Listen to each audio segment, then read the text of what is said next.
여러분들 화면에 이제 초대교회 이야기라고 써 있을 거고요. 오늘은 신약 속에 있는 교회에 대한 이야기를 같이 좀 하려고 그래요. 지난 시간에는 교회라는 말이 구약에 없었기 때문에 구약의 그 역사를 쭉 살펴봤는데 배경 이야기를 했고요. 이스라엘 백성이라는 말로 대신 교회라는 말을 대신할 수가 있었는데 오늘은 이제 교회라는 이야기를 조금 해야 돼요. 그래서 지난주에도 제가 잠깐 언급드렸지만 예수님께서 활동하셨던 복음서 마태, 마가, 누가, 요한복음에는 교회라는 용어가 딱 두 번밖에 등장을 하지 않아요. 마태복음 16장에 한 번, 그리고 마태복음의 한참 뒤에 가서 그 징계할 때 두세 사람이 모여서 함께 있는 곳에는 나도 교회가 정한 것에서는 그때 한 번 등장해 두 번밖에 등장을 안 하고요. 복음서에는 서신서에 굉장히 많이 등장을 해서 실제 교회라는 단어가 신약 성경에 저희 성경책에 있는 게 한 100여 번 정도 돼요. 100여 회 정도. 굉장히 많은 부분이 교회가라는 용어가 들어있죠.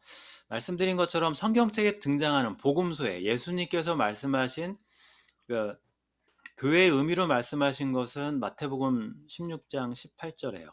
베드로가 믿음의 고백을 했을 때 그때 예수님께서 베드로의 고백 위에 반석이니까 뭐 언어 유희죠. 게바가 그 바위이기 때문에 반석이기 때문에 그 반석 위에 믿음의 고백 위에 내 교회를 세우겠다. 베드로의 교회 아니에요. 제자들의 교회가 아니라 예수님의 교회, 주님의 교회, 내 교회를 세우리니라고 돼 있는데 근데 저희들이 너무 익숙하기 때문에 교회라는 용어가 우리 머릿속에는 그냥 영어로는 철치라고 들어가 있어요.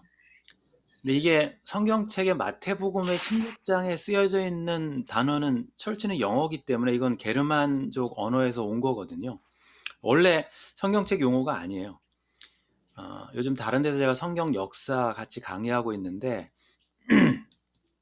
성경 역사를 여러분들이 살펴보다 보시면 조금 재미있고 흥미로운 건데요. 킹제임스 버전 영어 성경책 중에서는 가장 잘 팔리고 지금도 가장 많이 읽는 성경책이에요. 미국 사람들이 영어권에서. 영국 사람들 말고 영국 사람들은 지금 이제 RV로 바뀌었기 때문에 근데 킹제임스 버전 1611년에 번역될 때 이 교회라는 단어 때문에 시비가 붙은 건 아니고 왕, 킹제임스니까 왕이죠. 왕이 이 단어를 별로 탐탁치 않게 여겼어요. 왜냐하면 원래 헬라어의 교회라는 단어는 에클레시아예요. 마태복음에 있는 거, 성경책에 있는 교회라고 쓰여진 용어는 거의가 에클레시아예요. 철치라는 건 영어기 때문에.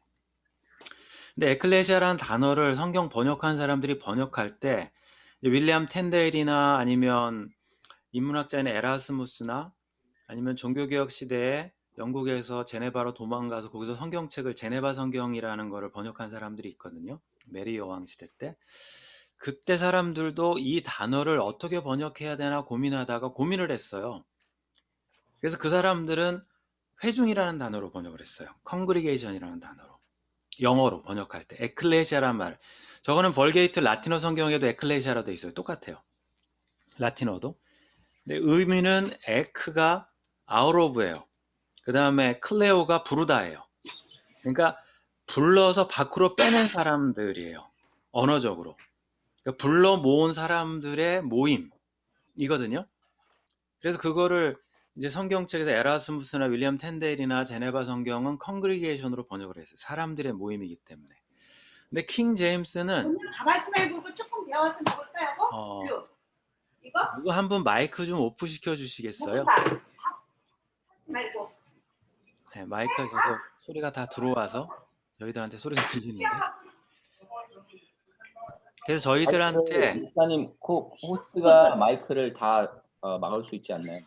그러면 제가 화면을 좀 자세히 되거든요. 그러면 제가 할게요. 녹음이 같이 될 것 같아서 제가 그분한테 부탁하는 건데 제가 닫을게요. 누군지 알거든요. 네네네. 지금 딱 정해졌어서. 네.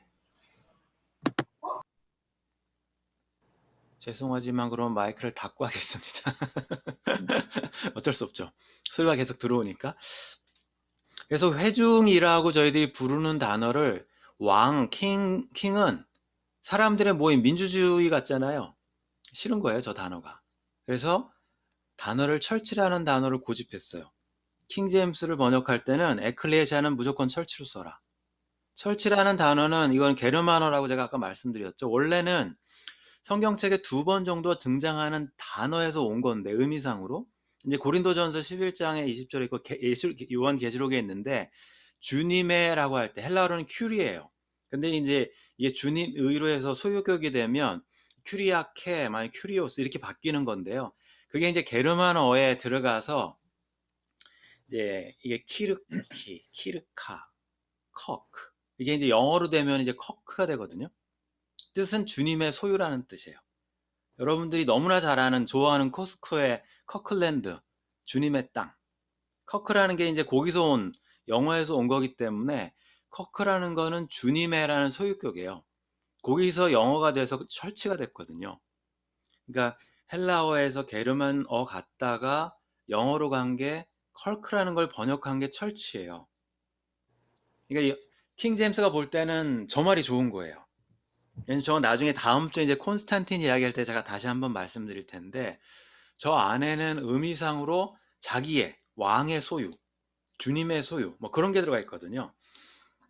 그래서 킹 제임스가 번역할 때는 철치라는 말로 싹 바꿨어요. 딱 한 군데 빼놓고는. 사도행전 19장만 한 군데 그냥 교회라고 번역해놓고 나머지는 다 철치로 바꿨어요.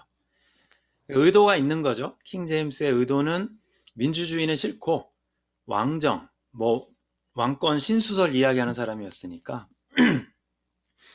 그래서 교회라는 말의 번역에 대해서 저희들한테는 그냥 당연히 철치로 번역이 되어 있지만 실제 교회라는 단어는 성경 단어는 철치라는 단어는 없어요. 에클레시아로 되어 있어요. 그래서 저희 성경책에는 교회로 되어 있지만 스페인어나 아니면 스페인어도 이제 에클레시아, 에클레시오 뭐 그런 식으로 많이 번역이 되어 있어서 그대로 번역했어요. 에클레시아를. 영어권에 있는 사람들이 이걸 번역을 했죠. 저희 이제 번역은 제가 한자를 보여드리면 교회로 되어 있거든요. 그러니까 저희가 오늘 이제 신약의 교회를 살펴보려면 교회 정의를 이 사람들이 어떻게 했는지를 살펴봐야 돼요. 제임스 왕은 어떤 그 다스림의 의미로 철치를 사용을 했으면 원래 사람들은 모임이죠. 사람들의 모임으로 컨그리게이션으로 사용을 했고 그게 우리나라 말로 번역될 때는 교회로 번역이 됐어요. 우리는 교회라고 쓰면 당연히 머릿속에 에클레시아로 안 가고 철치로 가죠. 세뇌가 돼 버렸기 때문에 어쩔 수 없는 건데 근데 교회라는 단어는 저거는 뭐 교회만 지금 개신교만 쓰는 건 아니에요. 심지어는 이제 불교권도 쓰는 거예요. 저 교회라는 용어는. 왜냐하면 그 뜻이 교자가 효도할 효자에다가 칠복자예요.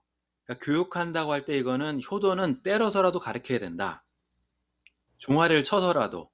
그래서 교육할 때는 그런 의미가 있어요. 그다음에 회자는 모일 회자라고 저희되어 있는데 삼합이라는 게 집인데 이게 이제 그 집이에요. 근데 밑에 글은 명이 있어요. 이 두 개가 합쳐지면 화로에가 이게 화자거든요. 불화자가 이렇게 의인화돼 있어 있는 거라 화로에 불을 이렇게 쬐고서 사람들이 모여서 말하는 거예요. 그래서 모여서 불을 쬐면서 말하는 모임이라는 얘기죠. 그래서 이 단어 속에는 우리가 번역한 교회라는 한자어에는 가르치고 모여 있고 거기까지가 들어가 있죠. 그나마 영어 철치보다는 헐나요. 우리나라 교회라는 그 교회가 해야 되는 일들이 그래도 교제와 가르침이 들어가 있으니까. 하지만 이 안에도 제가 이제 오늘 다루고 싶은 신약에서 말하는 교회라는 어떤 정의는 어떤 게 빠져 있어요. 그래서 저희들이 이제 오늘 그 부분을 좀 봐야 돼요. 그럼 교회는 제가 정의를 말씀드렸어요. 에클레시아라고 돼 있고 부름을 받은 사람들의 모임이에요. 사람들의 모임. 그게 뭐 건물이 됐건 아니면 그리스도의 몸이 됐건 아니면 바울이 고린도전서에 비유했던 밭이 됐건 뭐든지 상관없이 사람들의 모임이 교회예요. 에클레시아라고 저희들이 이야기하고 나고 왔고 그럼 부름받아 모인 사람들을 부르신 이유가 있을 거 아니에요. 여러분들이 아이들 부를 때 야 누구야 부르면 아니면 배우자들 남편이나 아내를 부를 때 누구 부르면 이유가 있으니까 부르잖아요. 그냥 아무 없이 불렀는데 얘하고 애가 대답하면 됐어 아니야 그러면 애들이 되게 싫어할 거 아니에요. 그럼 늑대소년 된다고요. 부르기만 하고 뭐 거짓말하는 것처럼 되니까. 불렀다면 분명히 의미가 있죠. 목적이 있죠. 이유가 있죠. 그래서 그걸 찾아봐야 돼요. 저희들이 교회 역사를 다루기 전에 교회 정의를 먼저 해야 되니까. 부른 이유는 목적은 지상 명령이라고 우리가 너무나 잘 알아요. 그레이트 커미션으로 돼 있어요. 이제 영어로 안 하고 우리가 한자어세다가 하다 보니까 한자를 잘하는 사람들은 괜찮은데 이거를 또 잘못 아는 사람들은 이렇게 생각해요. 땅지로 생각해요. 땅지. 아까 교회 그런 한자 의미 잘 모르니까 땅에서 하나님께서 하늘로 이렇게 하나님 올라가시면서 땅에다 주신 명령이라고 마지막 유언하시면서 땅지자가 아니고요. 지극할 지자예요. Great Commission 할 때 Great이라는 얘기예요. 가장 큰, 이 땅에서 가장 큰 명령. 부르신 목적은 저거예요. 여러분들 이거는 뭐 너무나 잘 아는 교회 다니신 분들이라면 아마 처음에 교회 와서 배우는 게 교회의 목적이 뭡니까 했을 때 배우는 거예요. 그러므로 너희는 가서 모든 족속으로 제자를 삼아 아버지와 아들과 성령의 이름으로 침례를 주고, 이거 모르는 사람 없어요. 교회 다니신 분들은 모인 사람들이 이것 때문에 부르셨으니까. 근데 이 부분에서 저희들이 조금 고민해 봐야 돼요. 왜냐면 우리는 성경책을 읽을 때 한글로 읽기 때문에 중고등학교 교육을 통해서 영어도 마찬가지지만 주어 찾고 동사 찾고 뭐 그런 걸 많이 하죠. 목적어 찾고. 그래서 이거는 쉬워요. 주어 너희는 누구한테 모든 족속에 가서 목적어가 나왔어요. 주어하고. 이제 동사를 찾아야 되죠. 근데 동사를 찾아야 되는데 이게 동사가 너무 많아요. 한 문장 안에. 한글에 어떻게 우리의 번역에 이제 한계일 수도 있고. 이러다 보니까 이게 도대체 주동사가 뭐야? 보조동사가 있을 거고 주동사가 있을 텐데 이걸 어떻게 하나? 그럴 때는 우리가 이제 영어로 가죠. 이 동사가 4개나 되니까 이럴 때는 영어로 가서 좀 확인해 보면 좀 쉽죠. 근데 NIV 이제 뒤져보면 거기 나오는데, 그래서 이제 신학교 가서 여러분들이 성경을 공부할 때는, 전문적으로 공부할 때는 이런 거를 이제 팔싱이라고 부르는데 분해를 해요. 그래서 이제 동사는 동사별로 주어, 목적을 이렇게 나눠서 하기 때문에 이제 쫙 오른쪽으로 밀어놓으면 조금 쉬워요. 그러면 동사를 제가 오른쪽에 다 밀어놨어요. 주어 동사 분리돼 있고, 영어로는 이제 바뀌니까 영어는 왼쪽으로 제가 몰아놨어요. 그러면 동사가 보이죠. 그럼 이제 쉬워졌죠. 근데 동사가 4개네요. Go, make, baptize, teach. 그쵸? 근데 동사 형태가 보니까는 주동사라고 보이는 건 go예요. 나머지는 다, 그 다음에 make도 주동사예요. 동사가 2개죠. 나머지 baptizing하고 teaching은 동명사로 돼 있죠. 그러니까 이거는 주동사가 아니란 말이에요. 그러면 지상명령의 주 동산 해야 되는 건 가서 제자 삼는 거구나, 이렇게 생각할 수 있고, 거기 위해서 이제 침례도 주고 뭐 가르치고 이렇게 생각할 수가 있는데, 이거 영어가 또 그 원어 헬라어를 못 쫓아가는 거예요. 여러분들이 이제 헬라어는 못 읽으실 거고 모르실 거니까 그냥 제가 보여는 드릴게요. 이건 이제 그림으로 보세요. 이때부터는 글자로 보지 마시고 그림으로 보면서 이게 똑같은 걸 찾으시면 돼요. 근데 고로 돼 있는 게 밑에 뱁타이즈하고 디다스코네스테스로 돼 있는데 가르치는 거랑 끝이 같죠. 끝이 틀린 건 오로지 하나밖에 없어요. 제자 삼는 거. 그러면 실제 우리가 받은 지상 명령은 제자 삼는 거예요. 가는 것도 아니고 침례 주는 것도 아니고 가르쳐 지키는 것도 아니고. 실제는 영어도 이거는 두 동사로 번역했지만 실제 원어에서 이야기하는 건 제자 삼는 거예요. 제자 삼기 위해서 가서 침례 주고 가르쳐 지키게 하라예요. 가르쳐 지키다 우리나라 말은 동사가 2개죠. 근데 원래 의미는 지킬 때까지 때려서라도 가르쳐라요. 그래야 제자가 된다. 그런 의미예요. 그래서 실제적으로는 make라는 게 주동사가 되기 때문에 우리가 이제 이거를 우리나라 말로 번역을 하면, 원래 번역을 하면 이렇게 해야 되죠. 그러므로 너희는 가서 침례를 주고 지키도록 가르쳐서 제자를 삼아라. 그러면 우리나라는 동사를 맨 뒤에 두니까, 그럼 이게 어떻게 보면 이건 제가 바꾼 거지만 이게 이 지상 명령에서 가장 중요한 포인트예요. 이거 헷갈리면은 어떻게 되는지 아세요? 역사가 보여주는 건데, 이걸 헷갈리면 어떻게 되냐면, 제가 이제 천칭이라는 게 이렇게 2가지 저우로 하는 건데 3가지 하는 것도 있어요. 가서 제자 잡는 게 가운데 중심에 있어야 돼요.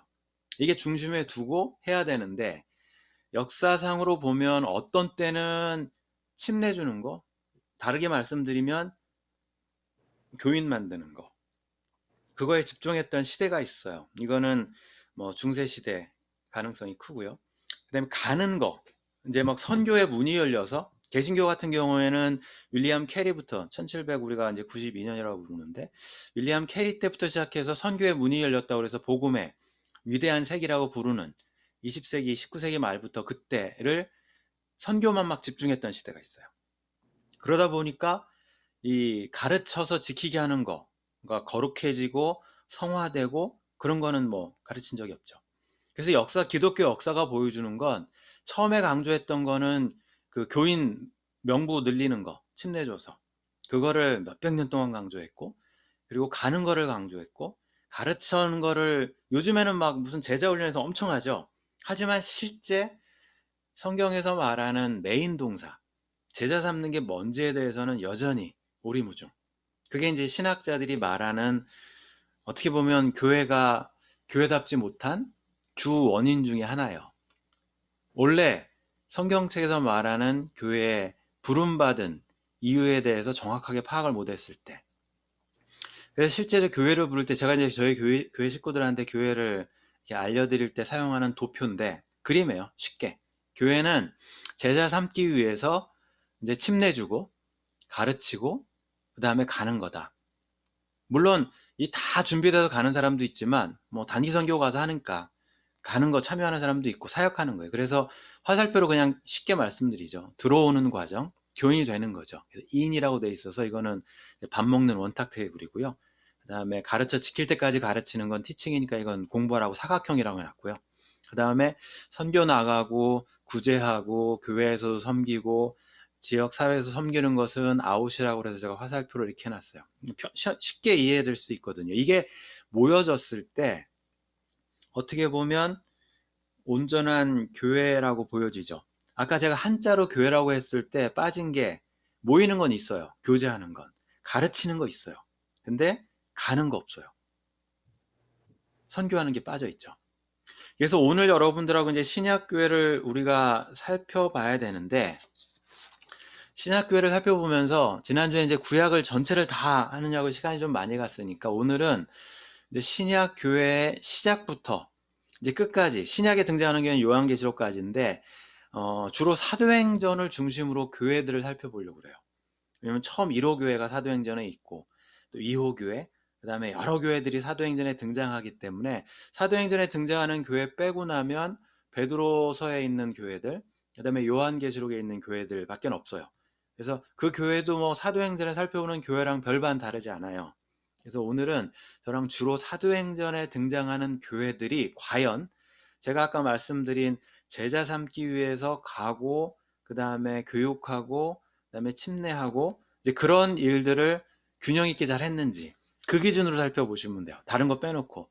그래서 과연 사도행전 속의 교회들은 예수님의 지상명령, 부르심 받은 명령을 제대로 했는지 그 부분을 여러분들이 살펴보면 됩니다. 예수님의 지상명령과 더불어서 우리가 마지막 말씀, 이건 명령이기도 하고 유언이기도 해요. 사도행전 1장에 등장하는데 제자들 모아놓고 하늘로 올라가시면서 마지막 하신 말씀 크게 두 가지예요. 하나는 아버지의 약속을 기다려라. 어디서? 예루살렘에서. 그 다음에 1장 8절 너희는 그때가 되면 오직 성령이 너에게 임하시면 너희가 능력을 받고 이제 내 증인이 될 거다. 이게 이제 예수님께서 마지막 해주신, 어떻게 보면 하나는 명령이고 하나는 기다리면 어떻게 될 거라는 미래적인 애언적인 말씀인데, 마지막 말씀을 이제 저희들이 살펴보면서 보면 성령이 너에게 내리시면 너희가 능력을 받고, 이건 주어지는 거예요. 내가 뭐 노력해서 받아지는 게 아니고, 그러면 예루살렘과 온 유대와 사마리아와 그리고 땅끝까지. 그래서 선교학 하시는 분들은 많이 이 부분을 많이 공부하시기 때문에 아시지만 이거는 지역적인 구분이기도 해요. 근데 그 온 유대가 갈릴리까지 포함되니까 사마리아랑 뒤집어져야 되거든요, 원래는. 근데 온 유대가 먼저 온 걸로 보면 제가 A라고 표시해 놨는데 화면에다가 혈통적인 거기도 해요. 에트닉 그룹별로기도 해요. 유대인, 그 다음에 사마리아는 해펜해프죠. 그 다음에 땅끝은 이방인. 그래서 실제적으로는 이 흐름은 지역적인 분포와 확산과 더불어서, 그러니까 인종적인 확산이기도 해요. 근데 시작점이 어디냐면 예루살렘부터라고 돼 있죠. 분명히 예수님은 갈릴리에서 사역을 시작하셨고 제자들의 대부분이 갈릴리 출신이고 마태복음, 마가복음, 요한복음을 읽어보시면 특별히 마태, 마가복음은 예수님이 제자들에게 부활하면서 그 여인들에게 알려준 게 갈릴리로 가면 나를 만날 것이다. 그래서 베드로도 이제 갈릴리 호숫가에서 예수님을 만나는 장면이 나와서 대부분 복음서는 갈릴리에서 예수님을 만난 것으로 명령으로 기록을 해요. 누가복음만 유일하게 오직 하나만 예루살렘을 강조를 하죠. 예루살렘에 모여 있으라고. 누가복음과 사도행전이 붙어있기 때문에 그래요. 누가복음 읽으실 때 누가복음은 어디서부터 시작하냐면 하나님 나라가 이제 시작해서 확장되는 이야기를 쓴 게 누가복음과 사도행전이 한 책인데 그거를 이제 복음서기 때문에 나누는 거기 때문에 누가복음 시작은 시저가 황제가 영을 내려서 호적을 하라 시작했다부터 시작하죠. 그러니까 황제 로마에 있는 황제로부터 시작해서 끝에는 바울이 사도행전 끝에 보면 로마에서 복음을 전하는데 막는 이가 없더라. 다시 로마로 돌아가요. 대신 거기서는 황제 대신 그 자리에 예수님 하나님의 나라의 복음이 들어가 있어요. 그래서 시작과 끝이 로마예요. 황제가 다스리는 영역. 그 핵심 가운데는 예루살렘이 있어요. 예루살렘을 왜 떠나지 말라고 했냐면 누가복음 사도행전의 핵심은 예루살렘에 예수님의 사역을 시작했던 가버나움 갈릴리가 있는 것이 아니고 그 안에는 빈 무덤이 있기 때문에 그래요. 모든 사람이 부인할 수 없는 오순절에 수많은 사람들이 돌아온 이유도 빈 무덤에 대해서는 부인할 수 없었거든요. 그리고 제자들이 도망가야 되는데 도망가지 않고 빈 무덤에서 외쳐요. 그러니까 부활의 확실한 증거기 때문에 예수님의 죽음과 부활을 가장 잘 보여주는 게 예루살렘의 빈 무덤이기 때문에 거기서부터 사역이 시작되는 거. 그래서 예루살렘부터 시작해서 온 유대와 사마리아와 땅끝까지라고 예수님께서 말씀을 하시죠. 그러면 이제 최초의 교회는 당연히 그래서 오순절에 예루살렘 교회요. 오순절 성령이 임했을 때 예루살렘에서 교회라는 하나님의 사람들의 모임이 시작이 됐는데 120명 정도라고 저희들이 마가의 다락방이라고 추정하죠. 그래서 예루살렘 교회를 우리가 이렇게 보면 예루살렘 교회는 많은 사람들이 1호 교회이기 때문에 이게 가장 최초의 기독교 공동체이기 때문에 이건 흠이 없을 거야. 완전할 거야. 예루살렘 교회로 돌아가야 돼. 이렇게 이야기들을 하지만 실제적으로는 그렇지 않아요. 예루살렘 교회 자체부터 이상적인 교회라기보다는 불완전한 공동체예요. 여러분들이 사도행전 5장부터 쭉 7장, 8장까지 읽어가시면 헬라파 유대인과 히브리파 유대인의 갈등 구조가 예루살렘 교회부터 있어요. 디아스포라 유대인이라고 불렸던 사람들이 예루살렘에 모여들었죠. 그 당시에. 이게 이제 쿰난 공동체도 있지만 묵시문학이 막 판을 치던 예수님이 오시던 그 시대에는 한 100년, 200년 동안에는 정말 세상에 끝이 오는 줄 사람들이 생각했기 때문에 특별히 디아스포라 유대인으로 바벨론 포로 이후에 끌려갔던 사람들이 흩어져 살다가 이제 예루살렘으로 돌아오는 일이 굉장히 많았어요. 그리고 성전이 막 세워지고 있었기 때문에 굉장히 많은 사람들이 예루살렘 교회로 돌아오고 있어서 디아스포라 유대인들이 오죠. 유대인들한테 로망은 자기 묘지를 우리가 말하는 겟세마네죠. 성전 동쪽 맞은편 거기다 묘지를 두는 거예요. 예루살렘 가보시면 거기에 묘지가 꽉 차 있는데 비싼 자리거든요. 왜냐하면 메시아가 올 때 동쪽부터 이렇게 동쪽으로 들어오시니까 문을 통해서 들어오시니까 거기서부터 죽은 사람이 살아난다는 이런 그 사람들의 믿음이 있어서 그래서 성전 동편에다가 묘지를 써요. 헬라파 유대인들, 디아스포라 유대인들도 그게 로망이었기 때문에 막 오죠. 예루살렘으로 모였는데 이제 그때가 됐다고 생각해서. 근데 이제 남편들이 죽으면 미망인들만 남죠. 헬라파 미망인들만. 그래서 실제적으로 예루살렘 교회는 히브리파 유대인들과 헬라파 유대인들이 섞여 있었는데 대다수의 주도권을 갖고 있던 사람들은 예수님의 제자가 히브리파 유대인들이기 때문에 히브리파 유대인들을 중심으로 교회가 이제 형성이 됐어요. 근데 문제는 바나바가 자기 땅 팔아서 돈 내고 아나니아 삽비라도 거짓말로 돈을 냈지만 구제연금이 모여지면 구제연금 가지고 이제 헬라파 미망인들, 특별히 미망인들은 그 연고지가 없거든요. 남편이 데리고 와서 남편이 죽었기 때문에 거기 뭐 자리 잡은 게 없죠. 이민 온 건데. 그 사람들을 도와줘야 되는데 문제는 이 사람들은 헬라어를 써요. 아람어 잘 몰라요. 유대인들이 쓰는. 그래서 구제를 합니다 하고 이렇게 게시판에다 붙여놓으면 그 사람들은 없어요. 히브리파 사람들은 알고 다 와서 받아가는데 헬라파 미망인들은 못 받아가요. 그게 문제가 됐던 거예요. 예루살렘 교회는. 그래서 예루살렘 교회가 이제 우리가 완벽한 교회라고 불릴 수 없는 게 여러 가지 뭐 아나니아 삽비라 이야기도 있지만 그 안에 가장 큰 문제점은 이질적인 게 합해지지가 않았어요. 히브리파 유대인과 헬라파 유대인이. 하지만 예루살렘 교회는 그나마 그래도 그 문제를 해결하기 위해서 7명의 우리가 집사라고 부르죠.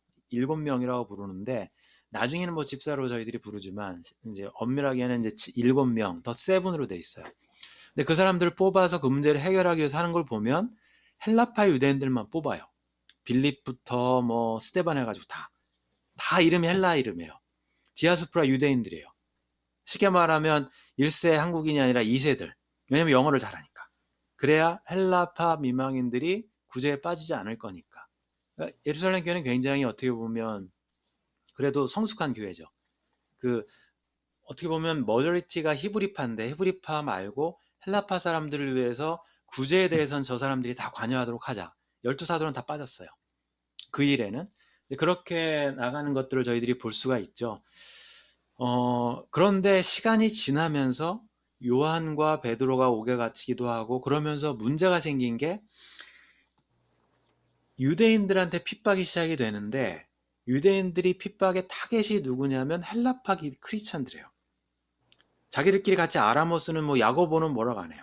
근데 이제 헬라파 사람들은 아무래도 이 사람들이 이제 그 핍박의 대상이 되죠. 스데반을 죽인 거 보면 스데반이 헬라파거든요. 헬라파에 이 사람들이 와서 자꾸 우리가 이제 유대교가 통합되어 갖고 막 성전 지고 그래야 되는데 갑자기 유대인들 몇 명이서 뭐 메시아가 왔다는 둥, 뭐 그리스도가 하나님이라는 둥 막 그런 얘기를 하니까 근데 그걸 보니까 이 주로 디아스포라 유대인들이 많거든요.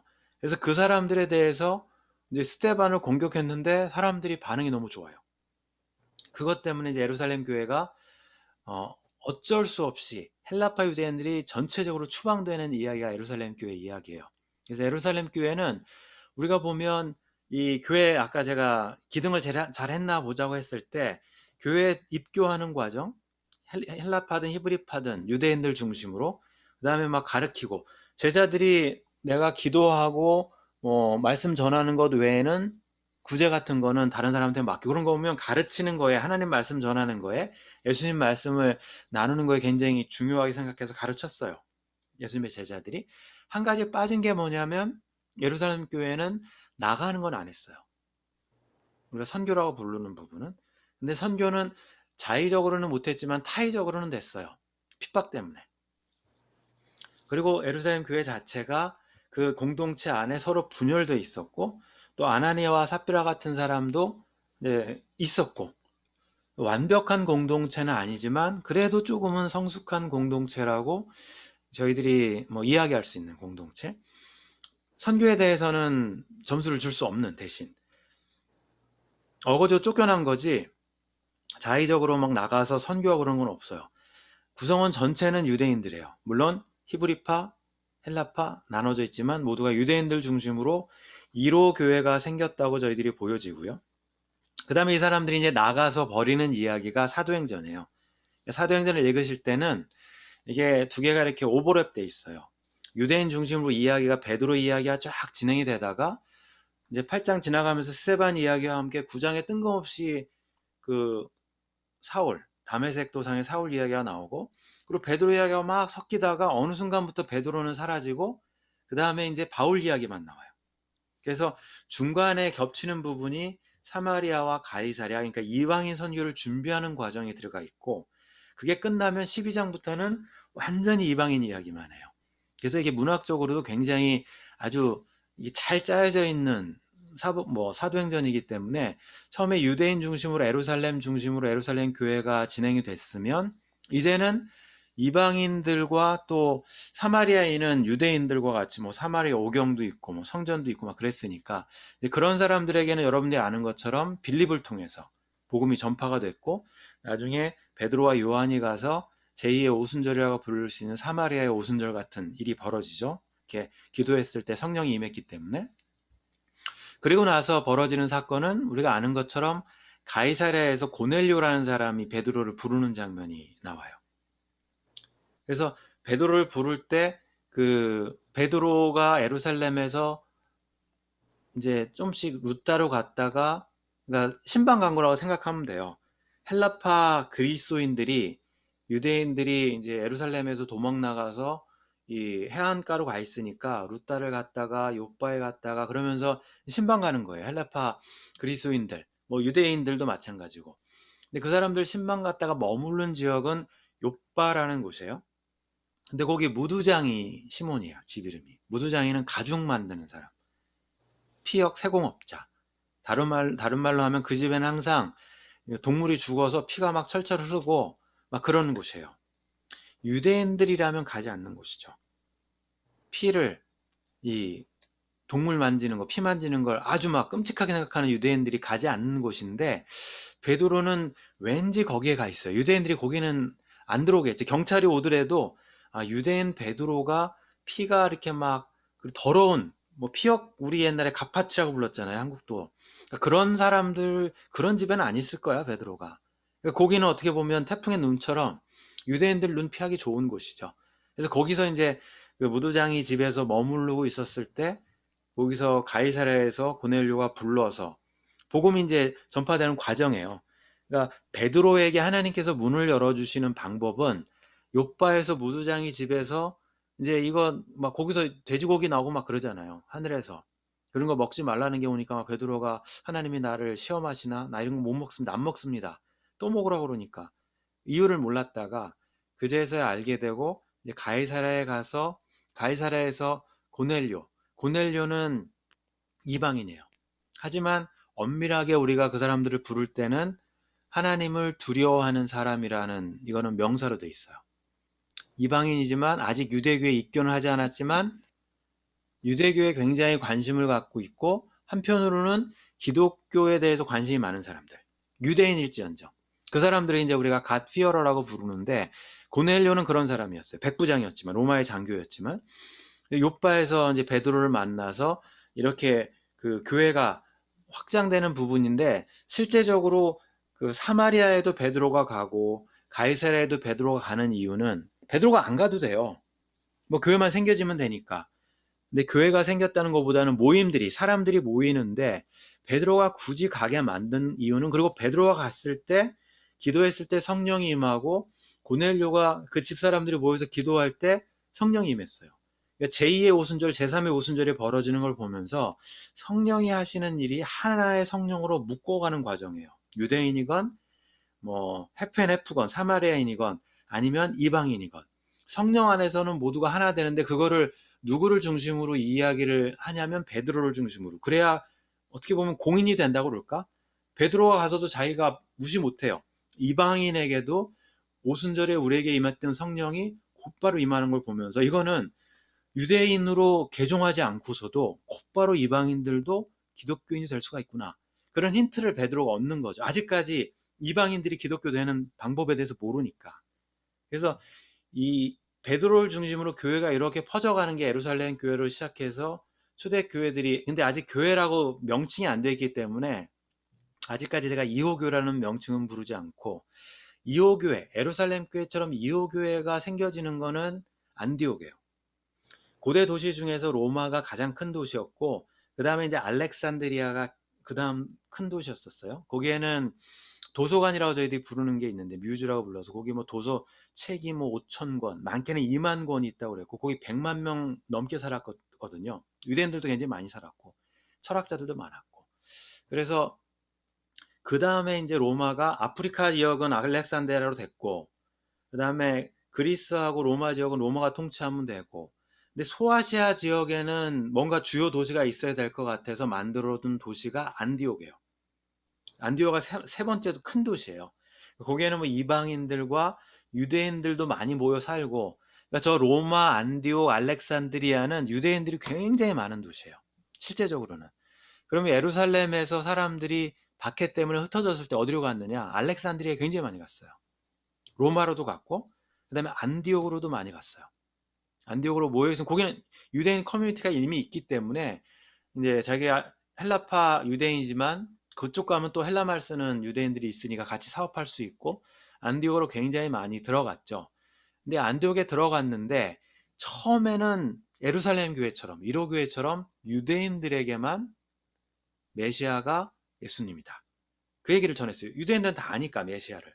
근데 이 알렉산드리아랑 키프로스라는, 이제 페니키아와 키프로스가 되어 있는데 사이프러스 섬인데요, 여기가 이제 키프로스고 여기가 이제 구레네인데, 성경책 말씀을 보면 이 사이프러스 섬에 있는 온 사람들과 그다음에 구레네 시몬이죠. 아프리카 사람이에요. 이게 알렉산드리아하고 이제 구레네가 옆인데, 구레네에서 온 사람 몇 명이 안디옥에도 왔는데, 이 사람들은 어차피 디아스포라 유대인이고 예루살렘에서 쫓겨난 사람들은 아닌 것 같은데, 그 사람들은 어차피 그리그를 쓰거든요. 헬라말을 쓰거든요. 쉽게 말하면 영어만 쓰는 사람들이에요. 유대인이면서도. 그 사람들이 생각을 한 거죠. 봐라, 이 복음을 전하는 게 예수님이 주는 걸 이야기하는데 굳이 유대인들한테만 할 필요 있나? 우리 이방인들한테도 한번 해보자.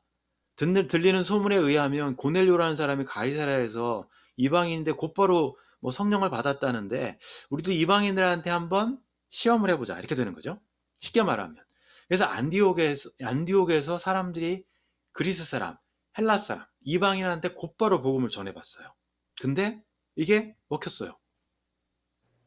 그래서 사람들이 이 사람들을 부를 때, 예루살렘 교회에서는 이 사람들을 그냥 부를 말이 없죠. 그냥 유대인인데 메시아를 따르는 사람, 뭐 지금도 뭐 메시아닉 주 이렇게 부르는데, 근데 안디옥에서는 이 사람들을 부를 말이 없어요. 그래서 부를 말 하나 만들어내요. 그리스도인, 그리스도를 따르는 사람. 왜냐면 혈통적으로 유대인이 아니니까 더 이상. 예루살렘 교회까지는 유대인이에요. 뭐 사마리아 교회도 뭐 유대인 중심. 근데 안디옥에 와서는 유대인 플러스 이방인들이 들어와 있거든요. 이거를 부를 말이 없어요. 이 사람들은 유대인이라고 부를 수가 없으니까. 헬라파도 아니고 히브리파도 아니고 이방인이니까, 그전에는 뭐 도를 따르는 사람, 제자들, 형제들, 성도들 뭐 이렇게 부르다가, 이 사람들을 우리가 용어를 하나 만들어주자. 그래서 그리스도인이라는 용어로 부르기 시작해요. 안디옥에서 처음으로 그리스도인이라는 용어로 불리게 됐더라. 이게 이제 성경에서 말하는 그리스도인 이야기예요. 교회 이야기를 저희들이 따라가고 있는데, 실제로 안디옥 교회가 제 나름대로 볼 때는 예루살렘 교회보다는 훨씬 다양해요. 훨씬 포용성도 많고 훨씬 포텐셜이 세요.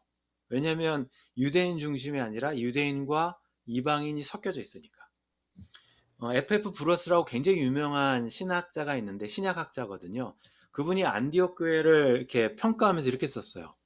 이때 유대인 회심자와 이방인 회심자들을 하나의 믿음 공동체 안에, 이게 교회라고 저희들이 부르죠, 화합시키는 데는 아무런 어려움이 없었다.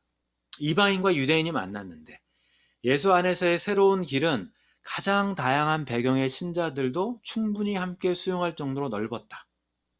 안디옥은 유대인과 이방인, 문명인과 미개인, 여기서 말하는 미개인은 그릭을 못하면 미개인이에요. 여러분들 헬라어 못하시면 다 미개인이에요. 2000년 전에는. 그 당시에는 헬라어를 하는 사람을 문명이라고 썼고, 헬라어를 못하면 미개인이라고 불렀어요. 그거 그대로 쓴 거예요, F.F. 브루스가.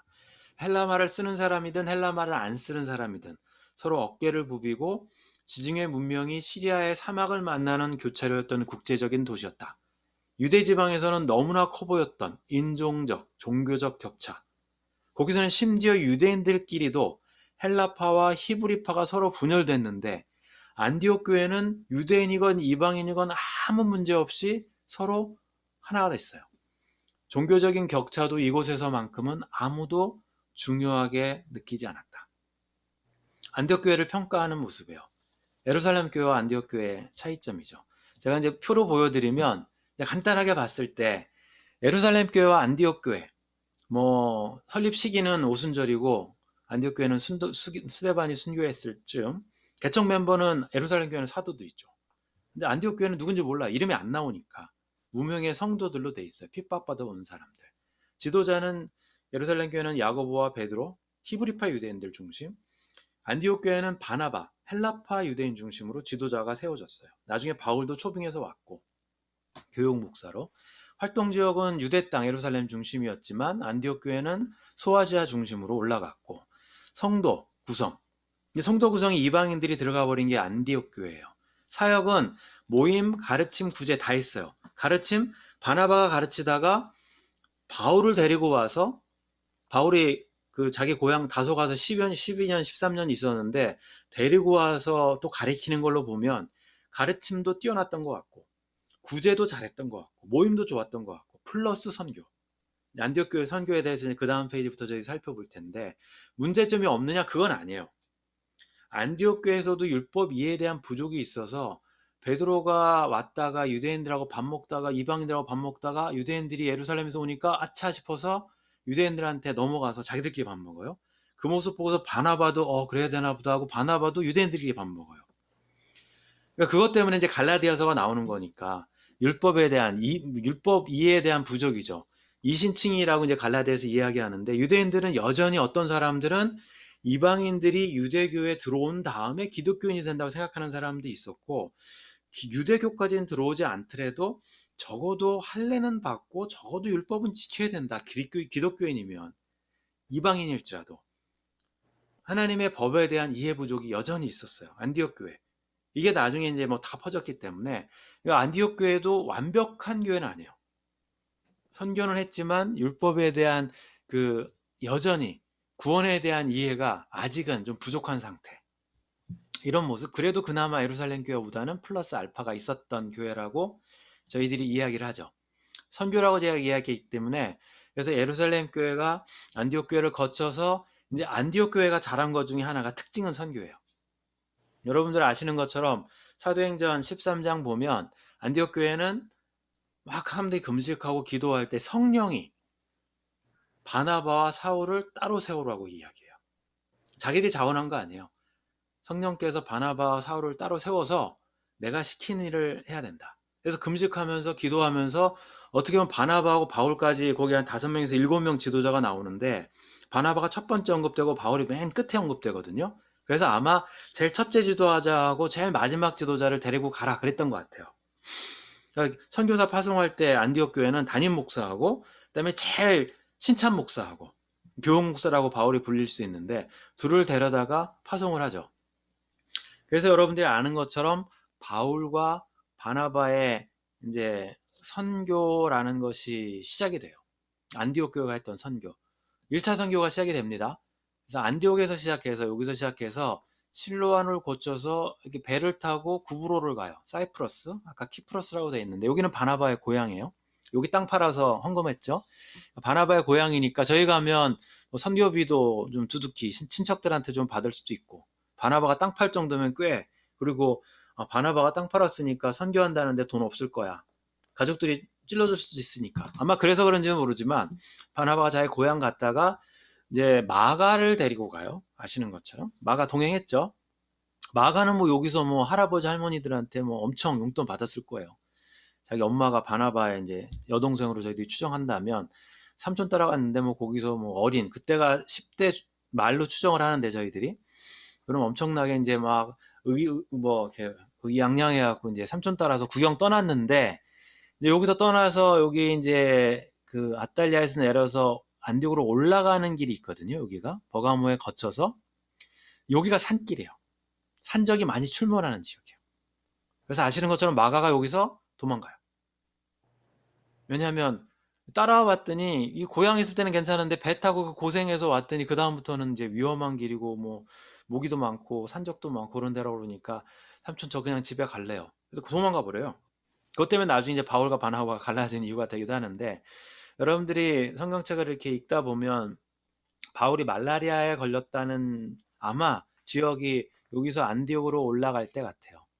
이 산적들 많지만 산길 가다가 그래서 안디옥에 가서 교회를 개척하고 그 다음에 이고니온, 루스트라 아는 것처럼 여기서 유대인들한테 회방받아가지고 계속 쫓겨나죠. 그래서 루스트라부터는 이방인들한테 직접 가보자. 우리가 원래 이게 안디옥에서 떠날 때 이방인들한테 선교하라고 했는데 계속 유대인들만 다니다가 회당만 방문하다가 이런 사단이 난 게 아닌가 싶어서 바울과 바나바가 작전을 변경해요. 이고니온부터는, 루스라부터는. 그래서 이방인들한테 곧바로 갔는데도 유대인들이 막 뭐 못된 짓 하니까 더베까지 흘러갔다가 여기서 다시 한 바퀴 삥 돌아서 다시 방문하고 오는 게 1차 선교 여행이에요. 자기 고향이 다소라고 되어 있는데 나소라고 써 있네요. 아주 가까운데도 바울이 들리지 않고 다시 이게 성도들 인커리지 해주고 왔던 게 1차 선교 여행인데, 이때가 이제 AD 46년에서 48년경 한 1000마일 정도, 도시는 한 10개 도시 이 정도를 방문하고 온 거죠. 갔다 와서 이제 갈라디아서를 썼는지는 모르겠어요. 아마 이때 갈라디아서를 쓴 것 같아요. 왜냐하면 이 지역을 우리가 남부 길리기아 갈라디아라고 부르는데, 갔다 온 사람들이 계속 오해하거든요. 안디옥처럼 유대인들이 막 오면서 여러분들 할례 안 받으면 구원 못 받아요, 안식일 안 지키면 구원 못 받아요, 유월절 안 지키면 구원 못 받아요, 맨 그런 소리만 하거든요. 그러니까 바울이 막 흥분해가지고 갈라디아 지역 사람들한테 편지를 쓴 게 이제 갈라디아서고, 예루살렘 회의도 하고 막 그러는 장면이 사도행전에 등장하는데, 1차 선교 여행을 우리가 이렇게 보면서 알 수가 있어요. 그러니까 바울이 1차 선교 여행에서 깨달은 건 복음을 유대인들 말고 이방인들한테 곧바로 전해도 이게 잘 작동을 하더라라는 걸 깨닫고 오죠. 회당을 거치지 않아도 곧바로 이방인들에게 복음을 전해도 되겠더라. 근데 그거를 깨닫고 와요. 그리고 율법 그거 없어도 되겠다. 그런 걸 깨닫는 게 1차 선교여행이고, 2차 선교여행을 이제 가기로 해서 이제 예루살렘 회의를 갔다 와서 사도행전 15장에 예루살렘에 모여서 그 공문서를 받거든요. 이방인들에게는 죽은 거 이렇게 피 빼서 하는 음식, 우상 제물이나 뭐 그런 거만 좀 조심하게 하고 나머지 유대인들의 법들은 하지 말자. 이게 이제 예루살렘 회의의 1차 회의 때 결정 사항이에요. 결정 사항 잘 보시면 율법적인 내용 하나도 없어요. 거기 있는 내용은 교제를 위한 권고예요. 유대인들과 이방인들이 같이 식사를 해야 되는데 베드로가 유대인들 보고서 이렇게 빠져나왔잖아요. 그런 걸 방지하려면 이방인들한테 부탁하는 거예요. 유대인들은 태생상 그 우상제물 돼지고기 못 먹지 않느냐. 그러니까 유대인들과 같이 밥 먹을 때는 돼지고기 같은 건 좀 피해주라. 피 묻은 거는 좀 피해주라. 그러면 유대인들과 당신들이 같이 하나의 기독교인이 돼서 어울려서 신앙생활하는데 문제가 없을 것 같다. 권고예요. 율법적인 거 하나도 없어요. 예루살렘 교회의 그 공문은 이방인들에게 다른 멍에를 매이지 말고 이방인들에게 대신 부탁할 때 유대인들과 한 밥상에서 식사하시려면 그래도 혐오 음식은 좀 우리 먹지 맙시다, 같이. 여러분들끼리 먹는 건 상관없지만 유대인들은 그거 잘 못 먹으니까. 뭐 바울은 잘 먹었던 것 같은데 베드로는 못 먹으니까. 아무튼 그런 게 예루살렘 회의에 주어졌던 그 권고였었고, 그래서 그걸 들고 이제 2차 선교여행을 갑시다. 이제 우리가 다시 그 갈라디아 지방 가서 그 사람들한테 이 편지를 전달해 주면서 그 자유함을 우리가 선포합시다. 그랬는데 싸웠어요. 바나바랑 바울이랑. 이유는 마가 때문에. 바나바는 마가를 데리고 다시 세컨 우리가 찬스를 줘야 된다. 얘 젊었을 때 10대 말이니까 아직 철 들 들었을 때니까 이제 좀 철들 들었으니까 20살도 넘었는데 얘 데려가서 다시 회복시켜주자. 바울은 안 된다. 그때 둘이 싸워가지고 갈라서요. 그런 거 보면 안디옥 교회에서 이게 파송하면서 참 난감했을 거예요. 선교사 파송 예배를 2번을 해야 되잖아요. 바울과 마가 1차 예배, 한 일주일 뒤에 이제 바울과 신라는 그 예루살렘 교회에서 공문서를 들고 온 사람이에요. 히브리파의 대표죠. 그래서 이제 2번 선교 여행을 하니까, 그래서 이유는 어찌됐든지 모르겠지만 바나바와 마가는 1차 선교 루트를 따라가요. 고향으로 먼저 가요. 마가의 고향. 거기서 다시 인커리지해서 이제 어디로 갔는지 성경책에 안 써 있어요. 그러니까 저희들은 모르죠. 누가는 지금 바울의 기록만 하니까 분명히 선교 여행을 했어요. 그리고 바울과 신라는 이제 반대로 간 거죠. 바나바와 마가가 1차 선교여행 루트를 따라가니까 우리는 정반대로 가면 된다. 왜냐면 갈라디아 사람들한테 가야 되니까. 루스라, 이고니온, 뭐 안디옥, 더베 사람들한테 가야 되니까. 그래서 자기 고향을 거쳐서 위쪽으로 산을 넘어서 가죠. 신라랑 같이. 이게 이제 2차 선교여행 이야기예요. 근데 문제는 바울과 신라가 2차 선교여행을 떠나면서 기대를 했는데, 이 공문서만 들고 가면 우리가 이방인들한테 복음을 쉽게 전할 수 있을 거다. 그래서 저 위쪽에 있는 갑바도기아, 저 위쪽에 있는 지역을 다 선교를 할 수 있을 거다 했는데 사도행전 읽어보면 안 되죠.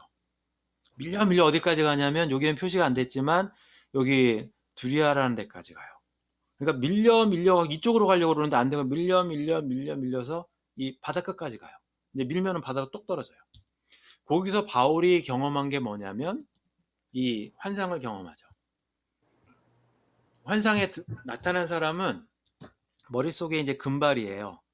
그러니까 지금까지 바울이 생각했던 선교의 패러다임이 바뀌는 순간이에요. 바울은 지금까지 검은 머리 사람들만 상대했어요. 유대인이건 이방인이건. 이방인도 소아시아니까 아랍 사람들이니까 검은 머리 아랍인들이죠. 한 번도 눈이 파랗고 머리가 노란 유럽 사람들을 바울의 선교 타겟 그룹에 넣은 적이 없어요. 그러니까 바울은 계속해서 소아시아 쪽을 다 훑으려고 했죠. 근데 그게 밀려 바닷가로 가서 이제 밀리면 유럽으로 간단 말이에요. 마케도니아라고 하니까. 근데 거기서 바울이 환상을 보면서 자기가 잘못하고 생각하고 있었구나. 하나님께서 나를 보내주신 목적은 이게 인종과 혈통과 모든 걸 뛰어넘으라는 건데 나는 우리가 노란 머리 사람들에 대해서 내가 그 리스트에 넣지 않고 있었구나. 큰 깨달음을 얻어요, 바울이. 그래서 거기서 선교팀을 이제 구성해서 2차 선교 여행을 떠나는 장면이죠. 그래서 드로아에서 이제 빌립보로 넘어가는 이 배 타고 넘어가는 장면이죠. 2차 선교 여행 때 바울의 선교팀은 드림팀이에요. 저희들이 부를 때. 왜냐하면 바울이라는 헬라파 유대인이 있어요. 신라라는 히브리파 유대인이 있어요. 그리고 이고니온 루스라에서 루스라 출신인데 디모데가 있어요. 이 사람은 엄마는 유대인인데 아빠는 이방인이에요. 그러니까 혼혈이죠. 그 사람이 있어요. 그리고 이 드로아에서 만난 사람은 누가라는 사람이 있어요. 사도행전 보면 우리가라고 쓰는 거 보면 그때부터 누가가 합류를 했는데 누가는 완전 이방인이에요. 그러니까 에트닉으로 보면 히브리파 유대인 신라, 헬라파 유대인 바울, 그 다음에 엄마 아빠 반반 디모데, 완전 이방인 누가. 누구를 만나도 누구한테 전도할 수 있어요. 이방인 만나면 누가가 하고, 섞인 사람 만나면 디모데가 하고, 히브리파 만나면 신라가 하고, 헬라파 만나면 바울이 하고. 이런 드림팀은 없어요. 2차 선교 여행 때. 하지만 이 사람들이 유럽 사람들을 만나서 이제 빌립보부터 시작해서 선교를 하죠. 빌립보 뭐 감옥에도 가고 신라하고 막 고생하면서 이제 데살로니가 갔다가 여기서 또 쫓겨나고 베레아 갔다가 바울 혼자 아테네 갔다가 고린도 갔다가 이렇게 돌아오는, 여기서 다시 만나서 에베소 거쳐서 돌아오는 게 2차 선교 여행. 2차 선교 여행은 지역적으로 유럽이 포함됐다는 거예요. 2000마일 넘게 갔지만 아시아뿐 아니라 유럽까지도 하나님께서 원하시는 선교에 포함시켰어요. 이방인의 폭이 넓어졌죠. 이제는 언어가 다르고 완전히 우리가 뭐 혈통이 다른 사람들까지도 하나님이 그 복음을 넓히는 과정, 교회들이 막 생겨나는 거예요. 지금 신약 교회들을 제가 설명드리고 있는데 3차 선교여행을 떠날 때는 바울이 패턴을 또 바꿔요. 바울은 한 번도 같은 패턴으로 선교한 적이 없어요. 가는 지역은 같은 지역을 갔지만 3차 선교여행 때는 2차 때 잠깐 들렸던 에베소에 가서 거의 3년을 머물러요. 한 곳에서. 그래서 그곳에서 머무르면서 뭐 굉장히 오랜 지역을 보면 2차 선교여행 그대로 갔다 왔어요. 그대로 이렇게 육로를 거쳐서 왔지만, 근데 이 3차 선교여행의 핵심은 에베소에서 있으면서 두란노라는 곳에서 모여서 2년 넘게 거기서 강의를 했다도 있어요. 그러니까 바울은 그 로마의 길이 가는 대도시 중심으로 교회를 막 세워나가는 게 선교 그런 중심이었기 때문에. 근데 그렇다고 해서 시골로 간 건 아니에요. 도시에서만 했어요. 시골 사람들이 자기한테 오게 만들었어요. 에베소에서. 2년 동안 거기서 있으면서 그 속에서 사람들이 와서 두란노에서 배우죠, 바울한테. 그래서 가서 교회를 세우게 만들어요. 예를 들면 여러분들이 빌레몬서나 골로새서를 읽으면 골로새 지역인데, 골로새 지역은 바울이 한 번도 방문한 적이 없어요. 근데 그곳에서 와서 빌레몬이 바울한테 교육을 받고 자기가 가서 골로새 교회를 세우죠. 그래서 바울이 가지는 않았지만 이제는 제자들이 자기 지역에 가서, 고향에 가서 교회를 세우게 만드는 게 바울의 3차 전도 때, 3차 선교 여행 때 전략이에요. 빌레몬서는 이제 골로새서에 보면 빌레몬의 어떻게 보면 가정교회들이 이렇게 있는데, 빌레몬 노예 중에 오네시모가 도망 나왔다가 돈 가지고 도망쳐서. 근데 바울이 나중에 로마 갔을 때 거기서 감옥에서 만나거든요. 그래서 너 노예 중에 오네시모라고 있지. 근데 그 친구가 회개 제대로 한 것 같아. 나를 정말 돕는 친구인데 그 친구를 너가 용서해 주면 안 되겠느냐. 대신 오네시모가 뺏어 뭐 이렇게 훔쳐온 돈은 내가 갚아줄게. 그게 이제 빌레몬서예요. 오네시모를 용서하라는. 오네시모를 빌레몬이 용서했을까요?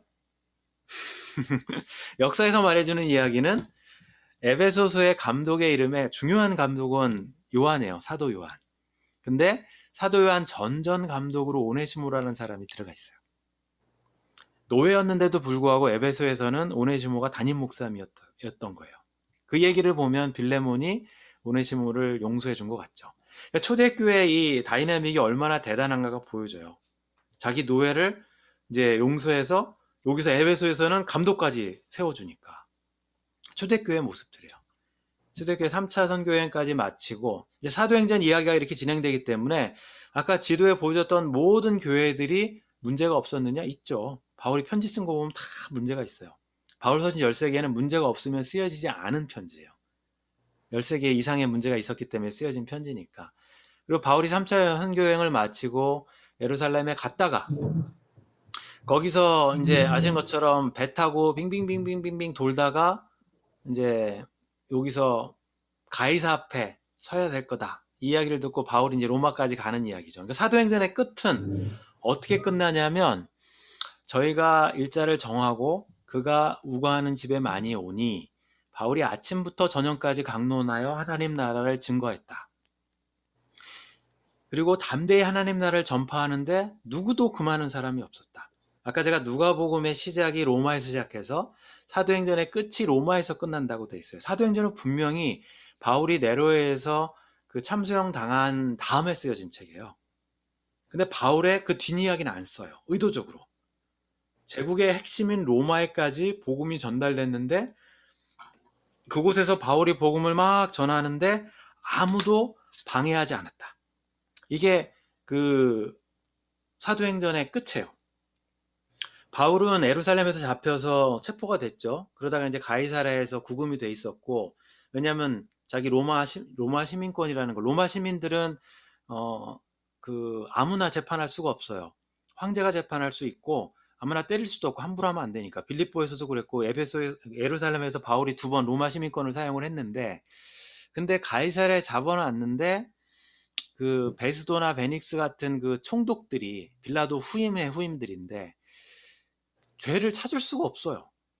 그래서 자기가 이제 이거를 이제 풀어놔야 되는데 이 재판이 안 되면은 에버리지 2년 안에는 풀어줘야 되거든요. 근데 풀어주지 않고서 총독이 바뀌는 바람에 총독이 다시 왔을 때 제일 먼저 다룬 게 바울 문제예요. 그래서 바울 얘기를 막 들어보니까 사람들이 이 친구가 뭐 막 하는데 이게 다 종교법 위반이지 이 형법이나 뭐 이 반역죄도 아니란 말이에요. 뭐 유대인 데리고 와서 유대인 회당 이방인 데리고 왔다. 그것도 이제 누명이었었고 이게 재판거리가 안 되니까 아그리빠 왕이 왔길래 이제 물어보는 거죠. 그래서 어떻게 하면 좋겠습니까? 그랬더니 내가 볼 땐 얘는 아무런 죄가 없는데 막 그러고 있는 판에 뜬금없이 바울이 갑자기 자기가 항소를 하잖아요. 로마 시민권을 사용을 또 한 번 했어요. 시저가 나를 심판하게 해주십시오. 재판석에 서겠습니다. 그러니까 총독이랑 아그리빠 왕이 볼 때는 이거 어떡하지? 하여튼 항소를 했으니까 보내야 돼요. 로마에 이렇게 보낸 거거든요. 그럼 로마에서 바울이 갔을 때 1차 구금이라고 저희들이 이야기하는데 로마에 이미 교회가 세워진 것 같고 로마에 바울이 갔을 때 여기 보면 아침부터 저녁까지 사람들이 막 찾아올 수 있는 이유가 이건 감옥에 간 게 아니고 가택 연금이라고 보셔야 돼요. 재판이 아직 끝이 안 났기 때문에 바울이 계속 기다리고 있어요. 최종 항소가 일어날 때까지. 그럼 항소가 일어나려면 어떻게 돼야 되냐면 고소한 사람들이 와야 돼요. 재판정에. 여러분들이 그 스피딩 잘못해갖고 티켓을 끊었는데 이제 그걸 가지고 콜트에 가요. 근데 경찰이 오면 이제 벌금 내는 거고 경찰이 안 오면 나 이제 뭐 경찰 못 봤다 막 그러면서 막 그런 거 있잖아요. 한국 사람들 그런 얘기 많이 하잖아요. 그러니까 바울이 지금 재판이 열려야 되는데 재판이 열리려면 자기를 고소한 사람들이 고소인들이 재판에 와야 돼요. 고소인들이 안 오면 재판은 자동 없어져요. 바울이 2년 동안 기다렸어요. 가지는 못해요. 왜냐면 고소가 된 상태니까.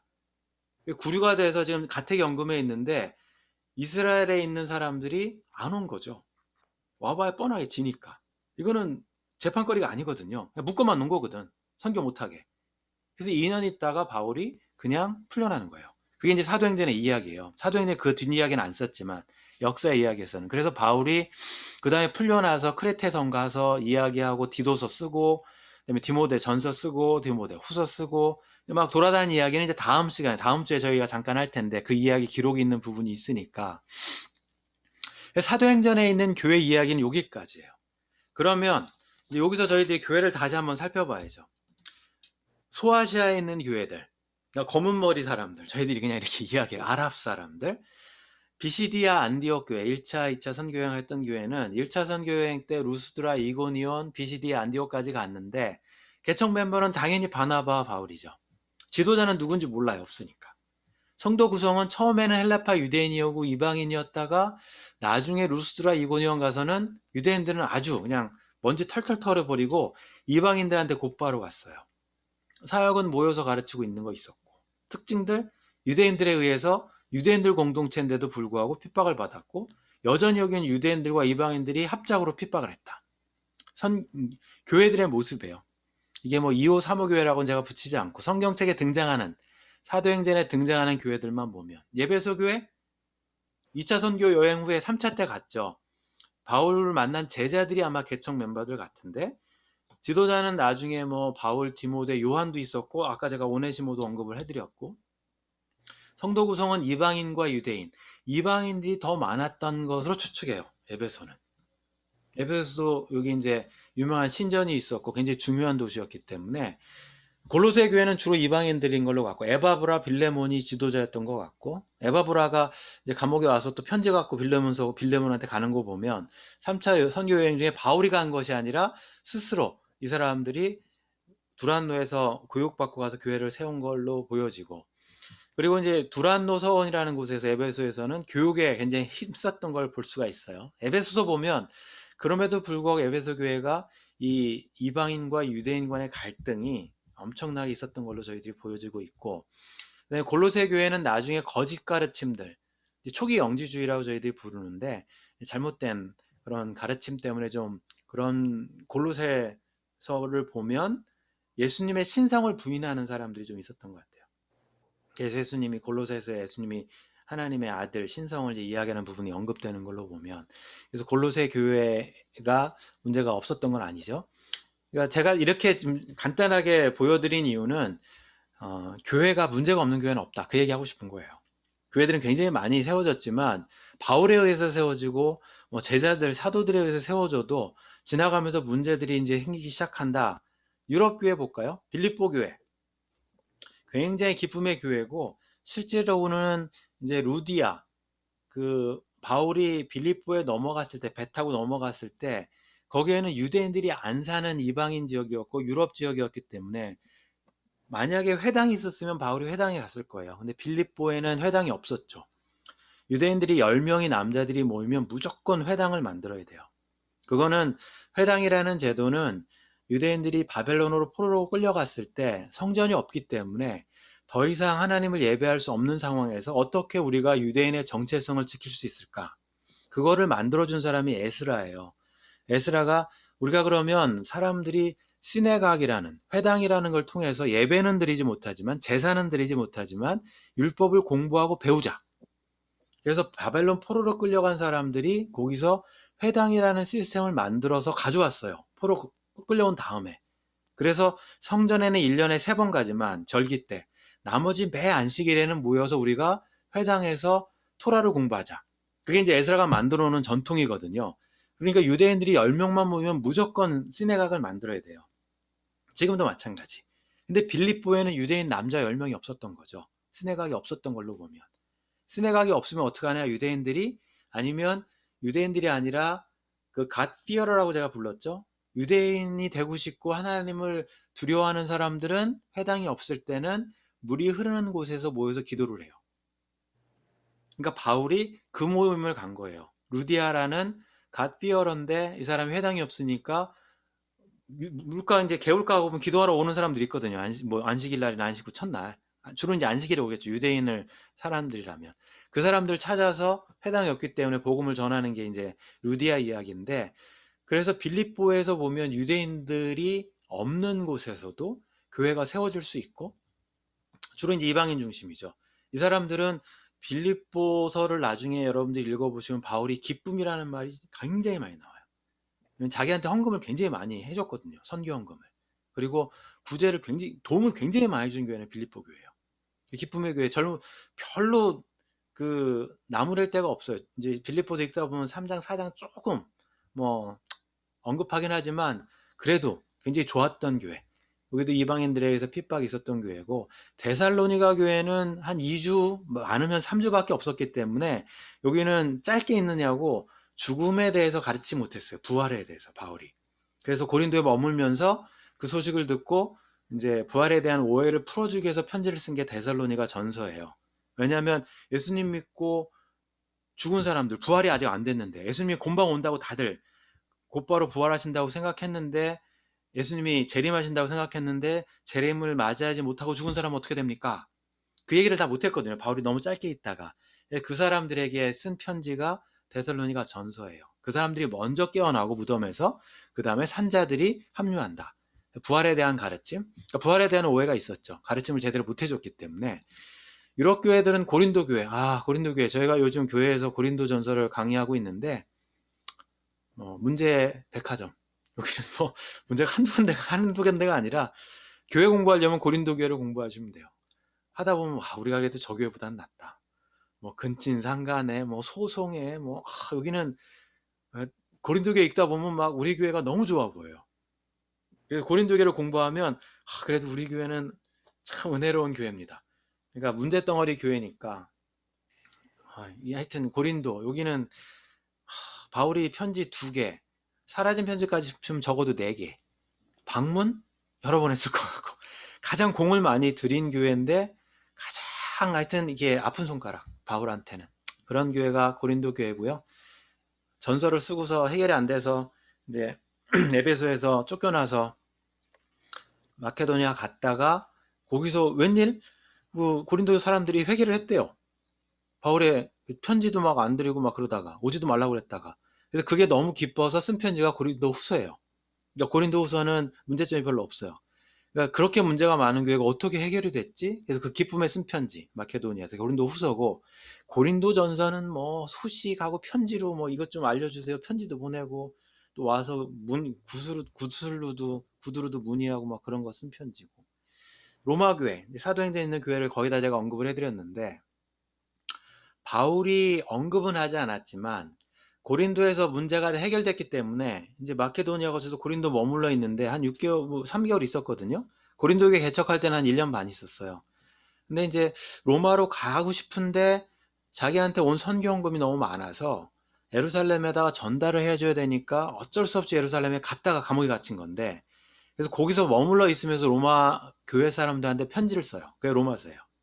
뭐라고 쓰냐면, 내가 스페인까지 가서 땅끝까지 선교를 하고 싶은데 여러분들한테 선교 후원을 좀 받고 싶고, 그래서 내가 전하는 복음이 무엇인지, 여러분들이 전하는 복음, 여러분들이 들은 복음과 얼마나 동일한 복음인지를 알려드리겠습니다. 그러니까 나하고 같이 선교합시다. 그게 로마서예요. 그래서 복음에 대해서 쫙 쓰죠. 그 사람들이 읽고서 바울이 전하는 복음이라면 우리가 충분히 후원할 수 있어, 같이 동역할 수 있어. 그래서 바울이 고린도에서 머물며 쓴 게 로마서기 때문에 선교에 동참을 호소하는 편지인데, 그럼에도 불구하고 그 안에는 여전히 에베소처럼 약한 자와 강한 자가 있어요. 음식 가지고서 유대인들은 못 먹고 이방인들은 먹고, 여전히 그런 게 있어요. 로마 교회는 중간에 쫓겨나기도 하고 그런 이야기들이 이렇게 있으니까. 그래서 바울의 교회 관련된 거의 핵심은, 바울의 교회론을 여러분들이 정리하실 때는 에베소서를 읽으시면 되는데, 에베소를 보면서 바울이 이제 초대교회를 어떻게 규정했는지를 저희들이 보시면 돼요. 지금까지 제가 사도행전에 있는 교회를 쭉 말씀드렸는데, 원래 유대인들은 유대인, 이방인하고 갈라져 있다가 유대인들한테 이방인들이 이렇게 호응이 돼서 막 배우고 싶고 모세 율법도 배우고 싶고 와서 개종한 사람들이 개종자예요. 근데 아직 개종은 안 했지만 고넬료처럼 개종 희망자들이 하나님 경외자, God fearer라고 돼 있어요. 근데 아직 개종은 안 했어요. 그런 사람들이 막 섞여져 있을 때 그때 출현한 게 우리가 아는 교회죠. 그래서 교회가 이제 성립이 되면서 나중에 유대인들하고 이제 결별을 선언하고 딱 나왔을 때 초대교회는 우리가 그리스도인이라고 부를 때는 이제는 유대인 이방이라는 개념이 없어요. 혈통적으로는 아무런 문제가 안 돼요. 그냥 유대인 플러스 이방인이 모여서 그리스도를 따르는 사람들이면 그 사람들이 그리스도인. 대신 그 사람들이 제가 처음에 보여드렸던 교회 그림처럼 모여서 공부하고 그다음에 선교하고 그거 하면 교회, 부름받은 사람들의 모임. 그런 사람들이면 그리스도인. 이게 되는 거죠. 이 주제가 바울이 쓴 서신서의 가장 핵심이에요. 로마서도 그렇고 특별히 에베소서의 핵심을 보시면 이 비밀의 내용, 내가 다마스커스에서 다메섹 도상에서 들었던 복음의 비밀은 이방 사람들이 복음을 통해서 그리스도 안에서 유대인들과 하나가 됩니다. 사랑 안에서. 공동 상속자가 됩니다. 그래서 한 몸이 됩니다. 약속을 같게 가지는 자가 됩니다. 근데 왜 유대인들하고 담쌓고 아니 이방인들하고 담쌓고 같이 음식 교제를 못합니까? 왜 약한 자, 강한 자가 돼서 그런 거 갖고 서로 다툽니까? 그게 이제 로마서와 그다음에 에베소서에 주는 바울의 편지의 핵심이거든요. 그러니까 하나가 돼서 하나님의 나라를 이루어 갑시다. 이게 이제 교회에 대한 이야기예요. 바울이 그 사도행전 교회에 보면 성경 얘기만 너무 많이 해서 제가 그림 하나만 보여드릴게요.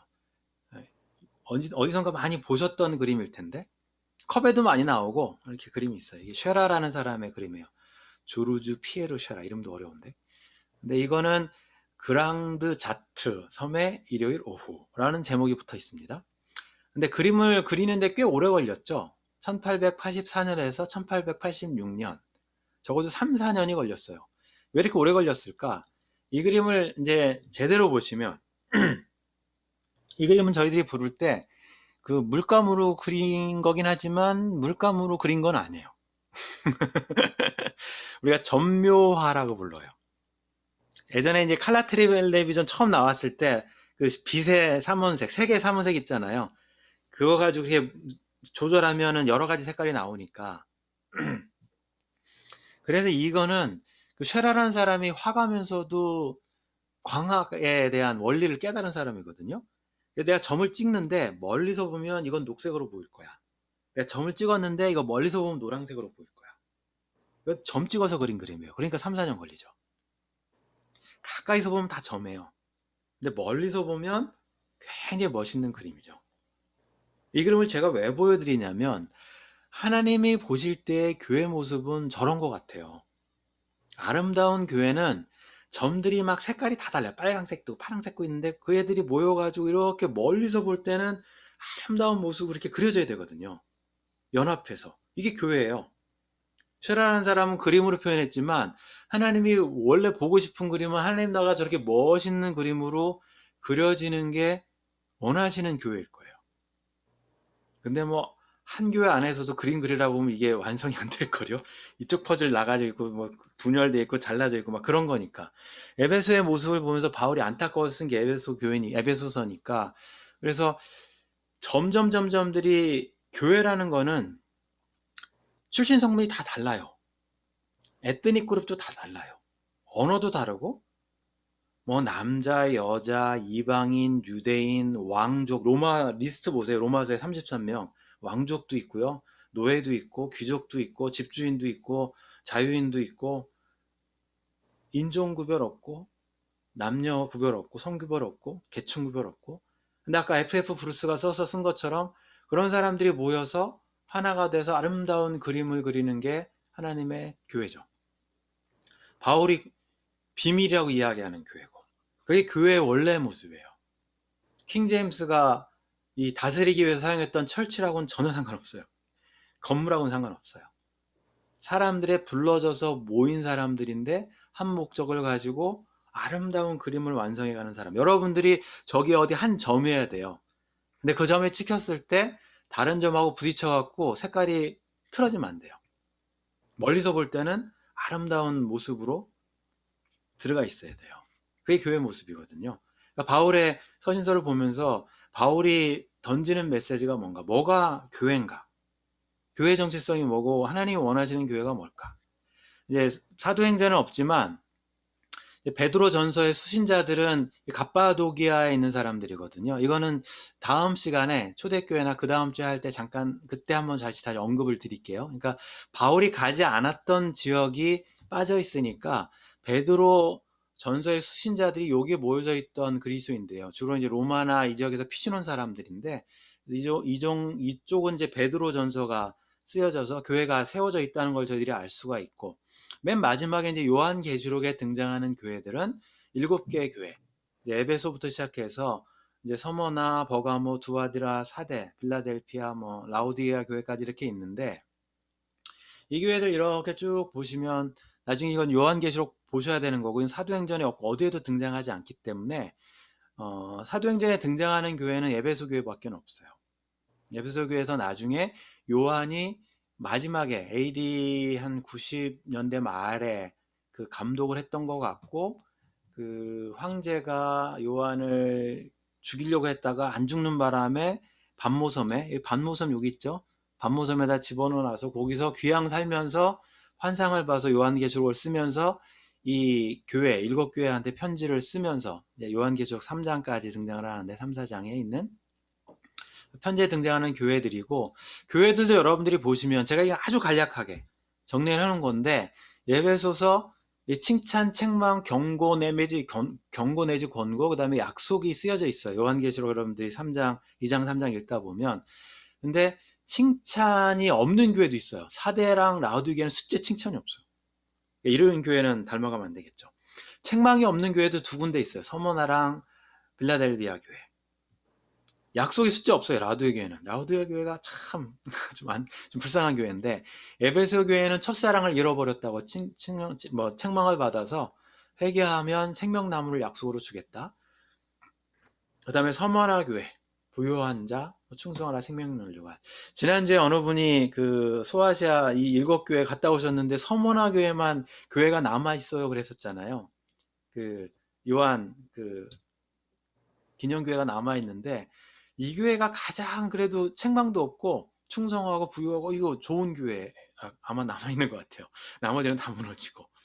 버가모 교회, 두아디라, 여기 있는 건 나중에 여러분들이 보시면 그 우상 니골라당이나 이세벨의 교훈, 그러니까 거짓 가르침들이 많이 들어와 있었던 것 같고, 이미 AD 1세기로 갈 때, 그리고 믿음이 많이 약해진 것 같고 핍박이 많았기 때문에, 그래서 라우디아 기억에 오면 이제 미지근하고 식었다, 토해내리라 이런 이야기까지 있는 걸로 보면, 초대교회 중에서 요한계시록이 남아있을 때 교회들이 얼마나 많이 어려웠었나.